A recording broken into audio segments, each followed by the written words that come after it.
अस्सलाम वालेकुम नाज़रीन। आज शो के दौरान मियां जावेद लतीफ़ ने खुद इस बात को तस्लीम कर लिया कि लाहौर की सीट से नवाज शरीफ हार चुके हैं और अब लोग हमें ब्लैकमेल कर रहे हैं कि चुप हो जाओ वरना ये भी हल्के खुलवा देंगे। मतीउल्लाह जान ने मियां जावेद लतीफ़ से और भी ऐसे बहुत से सवालात किए। मियां जावेद लतीफ़ ने इन इलेक्शंस को नंगा करके रख दिया।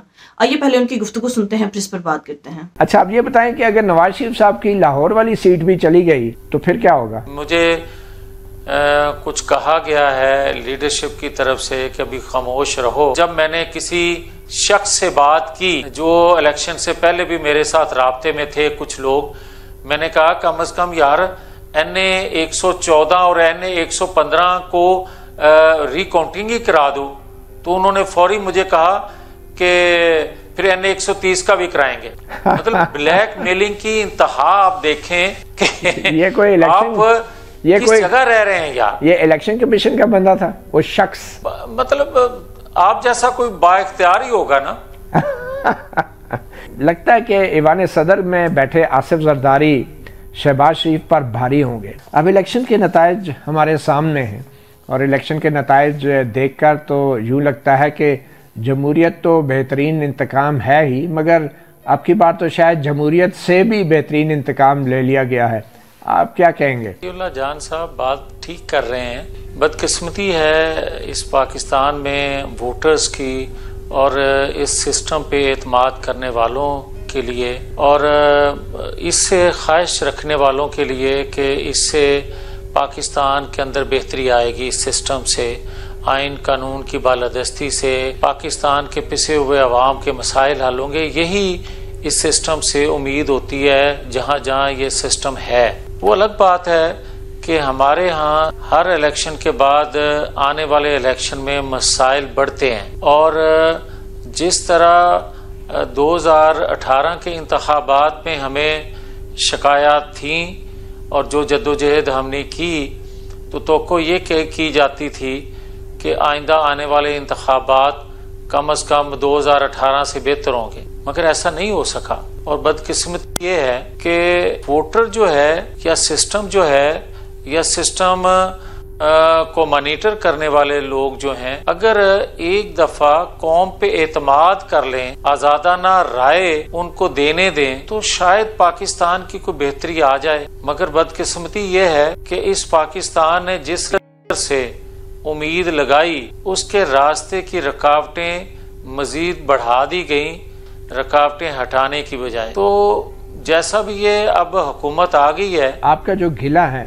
वो वोटरों से है या धांधली करवाने वालों से है? जो कोई सियासी वर्कर वोटर से शिकायत करता है वो सियासी वर्कर कहलाने का हकदार नहीं है मेरे नज़दीक। और मैं जो बात कर रहा हूँ, मैं जो मैनेजमेंट की जाती है, मेरी शिकायत उनसे है। तो इस मैनेजमेंट के जरिए ही तो नवाज शरीफ साहब वापस आए, उनके मुकदमात खत्म हुए, तो अब इस मैनेजमेंट से आपको क्या गिला है? नवाज शरीफ ख्वाहिश जरूरत के तहत आए, किसी की जिन्होंने निकाला था, जिन्होंने मुल्क को गर्दाब में फंसाया था। ये मुल्क वहां से निकल नहीं पा रहा था और इस सिस्टम पर लोगों का एतमाद उठ रहा था।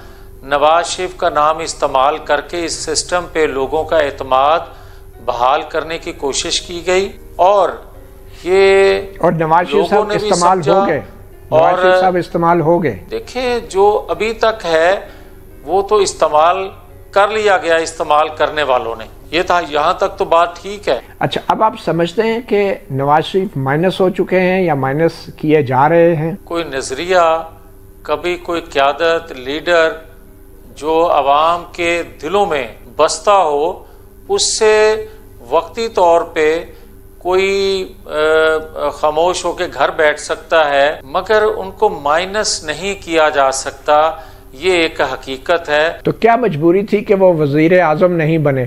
जब मुस्लिम लीग को आप मैंडेट नहीं पूरा लेने देंगे, आप सादा अक्सरियत से भी उसको कट टू साइज कर देंगे, तो हम तो किसी तौर पर इस हक में भी नहीं थे कि मुस्लिम लीग हुकूमत बनाए, तो हम नवाज शरीफ को कैसे पेश कर देते? तो किसने कहा कि हुकूमत बनाए? कौन इसरार कर रहा था नून लीग के अंदर? जो बात बहुत से लोगों को शायद हजम नहीं होती, मगर एक हकीकत है मतीउल्लाह साहब के 16-18 माह की जो हुकूमत थी वो हमने हुकूमत जरूर बनाई या बनवा दी गई, मगर उसका मलबा सारा मुस्लिम लीग नून पर गिरा और 8 फरवरी को इससे भी बदतर मुस्लिम लीग के हक में नतीजा आ जाता, हम उसको भी कबूल कर लेते। मगर देखें, कभी इंतशार से, कभी अदम इस्तेहकाम से और कभी इस तरह का माहौल जो बनाया इलेक्शन से पहले कुछ हफ्ते और आज तक जो बनता जा रहा है, रियासत को फ़ायदा नहीं पहुंचा। हमारी मकबूलियत भी दौ पे लगा के अगर रियासत भी ना बचे तो फिर ऐसी कुर्बानी का क्या फ़ायदा। ये माहौल से क्या मुराद है कि वोटरों का जहन बनाया गया, उनकी जहन साजी की गई, या वोटों में रद्द-बदल किया गया? दोनों चीज़ें हुई हैं। दोनों चीज़ें हुई हैं। तो इसका मतलब है कि नून लीग और नवाज शरीफ साहब अपनी सियासत में और अपनी हिकमत अमली में नाकाम हुए। देखें, अगर तो हिकमत अमली एक जमात बना रही हो अपने लिए या रियासत के लिए, उसको आप कामयाब या नाकाम उसके नतीजे से कह सकते हैं। मगर जहां बहुत से अवामल मिलके अरेंजमेंट कर रहे हों, वहां आप किसी एक को दोष नहीं दे सकते। मतलब किस किस के साथ मिलकर आप ये अरेंजमेंट कर रहे थे, कुछ बता सकते हैं? नहीं, हम नहीं कर रहे थे, हमें अरेंजमेंट में शामिल किया गया। किसने जबरदस्ती किया, आप पे इतना जुल्म किया? मतीउल्लाह, देखें, आप अगर नहीं समझते तो फिर मैं तो बिल्कुल ही नहीं समझता। चलो ठीक है, हम समझ गए। कोई वक्त आने दें, हम समझ गए, लेकिन हाँ, मुझे इस आने दें। मगर हमें दुख है कि 18 माह की हुकूमत करके भी जो कुर्बानी हमने मकबूलियत की दी, अगर उसके नताइज अच्छे आ जाते तो आज भी हम उम्मीद से होते। आप कह रहे हैं कि किसी सियासतदान को माइनस नहीं किया जा सकता। क्या इमरान खान माइनस हो चुके हैं या हो सकते हैं? किसी सियासतदान को माइनस नहीं किया जा सकता। क्या मोहम्मद औरंगजेब और मोहसिन नकवी, इनका ताल्लुक नून लीग से है? मतीउल्लाह साहब, बहुत कोई पुरानी बातें नहीं हैं। 3-4 ओहदे आहिस्ता आहिस्ता कंट्रोल करते करते वो जो ताकतवर लोग हैं या जिसको आप टेक्नोक्रेट की हुकूमत कहते हैं, कहीं उसका नाम कौमी हुकूमत रख दिया जाता है। तो मैं समझता हूँ कि जो आज की हुकूमत है, ये सवाल तो उनसे बनता है कि ये किस जमात से इनका तल्लक है। आपने कहा कि मैंडेट दिया गया है, तो ये वही है जिसको पीटीआई वाले कहते हैं चोरी शुदा मैंडेट, यही मैंडेट दिया गया है बकौल आपके? क्या तो आप ये कह रहे हैं कि कुछ मैंडेट आपका चोरी हुआ, कुछ मैंडेट नून लीग का चोरी हुआ, कुछ पीटीआई का चोरी हुआ, आप ये कह रहे हैं? ये हकीकत है। अच्छा, मतलब चोरी मैंडेट हुआ लेकिन सबका चोरी हुआ, सिर्फ पीटीआई का नहीं। हाँ, इस दफा जरा पिक एंड चूज हुआ है। तो ये नवाज शरीफ साहब इतने बेबस क्यों हैं, इतने लाचार क्यों हैं कि वो शहबाज शरीफ साहब को ये तक नहीं कह सकते कि वजारत दाखिला और वजारत ख़जाना के ऊपर हमारे लोग होने चाहिए? आपके पास सादा अक्सरियत है, कोई एक जमात पीछे हट जाए, आप हुकूमत कायम रख सकते हैं। चलें, आप वजारत दाखिला और वजारत ख़जाना पे क्या दावा करेंगे? आपके तो वजारत दिफा भी आपकी अपनी नहीं होती। अल्लाह करे मुल्क चले। दुआ गो। क्विकली एक लफ्ज में अगर जवाब दे सके, क्या ये हुकूमत नून लीग की है या शीन लीग की है? नहीं, पार्टी की है।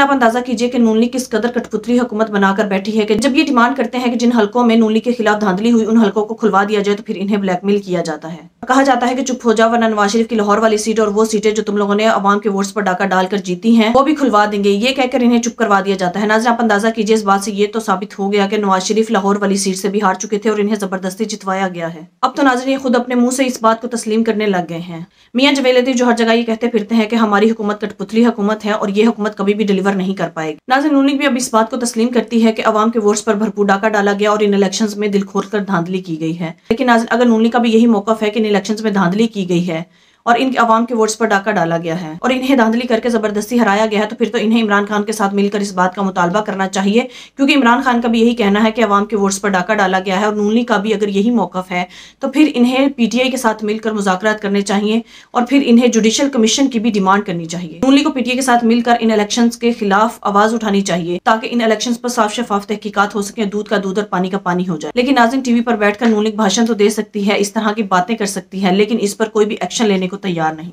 लेकिन नाज़रीन, ना ही इनमें इतने गट्स है, ना ही इनमें इतनी मॉरल वैल्यूज हैं कि ये इस बात का मुतालबा कर सके। इलेक्शंस की साफ शफाफ तहकीकात होनी चाहिए, क्योंकि इनका ऐसा मुतालबा करने से अवाम का मैंडेट सबके सामने आ जाएगा। नाज़रीन, एक तरफ नून लीग बाकी जमातों के साथ मिलकर मुल्क में हुकूमत बनाकर बैठी है, लेकिन दूसरी तरफ ये धांधली की भी बात करते हैं। इसका मतलब ये है कि पाकिस्तान में इस वक्त कोई भी पार्टी ऐसी नहीं जो ये समझती हो कि ये इलेक्शंस फ्री एंड फेयर थे। यानी 2024 के इलेक्शन पाकिस्तान की तारीख के मुतनाज़ा तरीन इलेक्शन थे। इनमें से पाकिस्तान की एक भी पार्टी इन इलेक्शन से सेटिस्फाई नहीं है। लिहाजा नाज़रीन, इमरान खान का ये मुतालबा बिल्कुल ठीक है कि इलेक्शंस पर जुडिशल कमीशन बनाना चाहिए और इस पर साफ शफाफ तहकीकात का मुतालबा करना चाहिए और बाकी तमाम जमातों को भी पीटीआई का इस बारे में भरपूर साथ देना चाहिए। अगर इन्हें भी लगता है कि अवाम के वोट्स पर डाका डाला गया है और इन इलेक्शंस में धांधली की गई है, फिर तो इन्हें इमरान खान से बढ़ चढ़ कर आवाज उठानी चाहिए, क्योंकि इस वक्त ये हुकूमत में है और इनके पास पावर है और ये साफ शफाफ तहकीकात करवा भी सकते हैं और फिर इसके बाद जो भी रिजल्ट्स या नताइज सामने आएंगे उसको सभी तस्लीम करें। लेकिन नाज़रीन, नून लीग का असल मसला ये है कि इनके साथ जो डील की गई थी कि इन्हें सादा अक्सरियत दी जाएगी, इनके साथ वो की गई डील पूरी नहीं की गई और नून लीग के कायद नवाज शरीफ को बड़े अच्छे तरीके से जितवाया जाएगा, ये भी डील का हिस्सा था, क्योंकि अवाम ने इमरान खान को इस कदर वोट डाला कि ये सादा अक्सरियत हासिल करने में नाकाम रहे। लिहाजा इन्हें इस बात का शिकवा है कि हमारे लिए मजीद अवाम के वोट्स पर डाका क्यों नहीं डाला गया, हमें सादा अक्सरियत क्यों नहीं दिलवाई गई, क्योंकि नून लीग ना ही फ्री एंड फेयर इलेक्शंस को पसंद करती है, ना ही वो तहकीकात करवाना चाहती है।